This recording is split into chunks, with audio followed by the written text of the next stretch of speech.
Hola, sabemos que este tema puede traer confusión, pero por eso estamos acá, para aclararte todas tus dudas.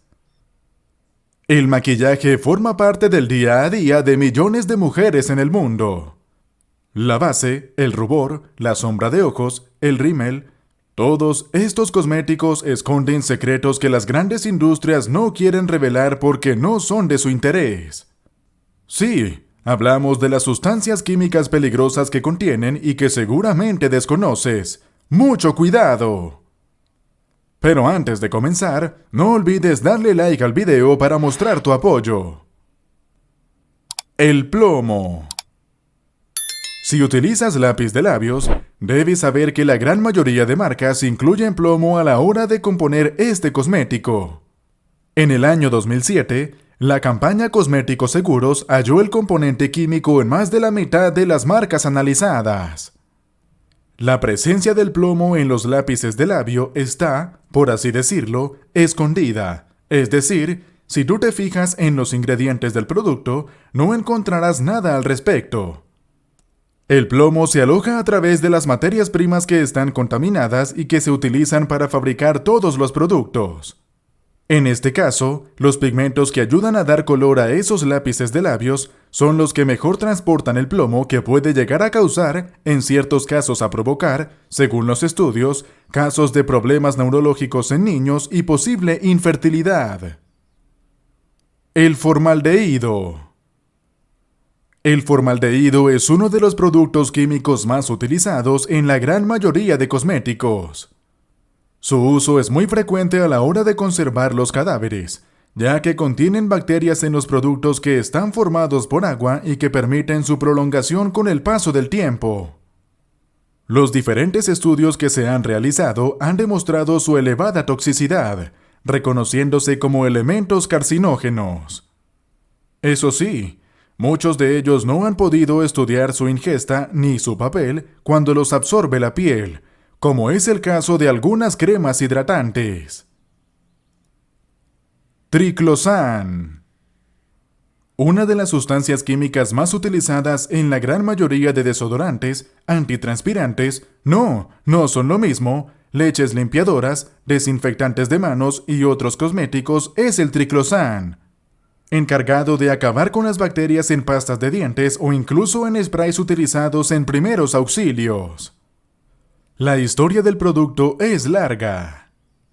La FDA ha revisado su interferencia en el proceso hormonal de los animales, algo que podría contribuir al aumento de bacterias que resisten a los antibióticos, dañando, incluso, el sistema inmunológico.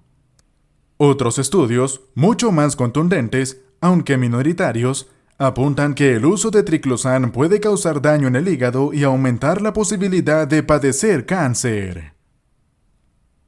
Parabeno.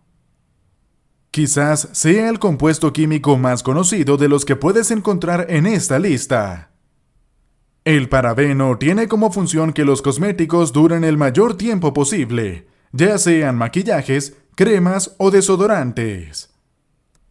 El uso de parabeno en algunos productos se ha relacionado a muchos problemas de salud como el cáncer, trastornos endocrinos, neurotoxicidad e irritación de la piel.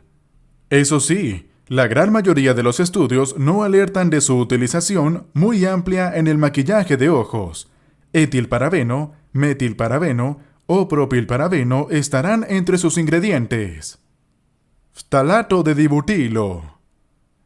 El ftalato de dibutilo es un ingrediente que está presente en la gran mayoría de esmaltes y perfumes.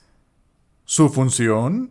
Aumentar la capacidad de otros ingredientes químicos con los que interactúan para que provoquen posibles mutaciones genéticas que produzcan problemas reproductivos. Ese compuesto químico permite también aumentar la plasticidad de los detergentes, limpiadores e incluso juguetes, los cuales también entran en los grupos peligrosos. Si miras en la etiqueta de la gran mayoría de ellos, seguramente encontrarás ese nombre maldito. El laurel sulfato de sodio. Productos habituales como los champús, geles o pastas de dientes no se libran de incluir elementos químicos que pueden llegar a ser peligrosos para el ser humano. En todos estos cosméticos, el laurel sulfato de sodio se encarga de crear la típica espuma que son tan características de todos ellos y que si se usa con frecuencia favorece la irritación y la aparición de eczema en la zona afectada. En este sentido, la Agencia Internacional de Investigación contra el Cáncer y la Administración de la Salud y Seguridad Ocupacional han asegurado que no se trata de un compuesto carcinógeno, aunque hay otras corrientes que alertan de que su uso prolongado puede favorecer su aparición. Cuéntanos tu opinión en los comentarios. Te recuerdo que si el video te ha gustado, dale like, suscríbete y no te olvides darle a la campanita para que no te pierdas videos como este. ¡Hasta la próxima entrega!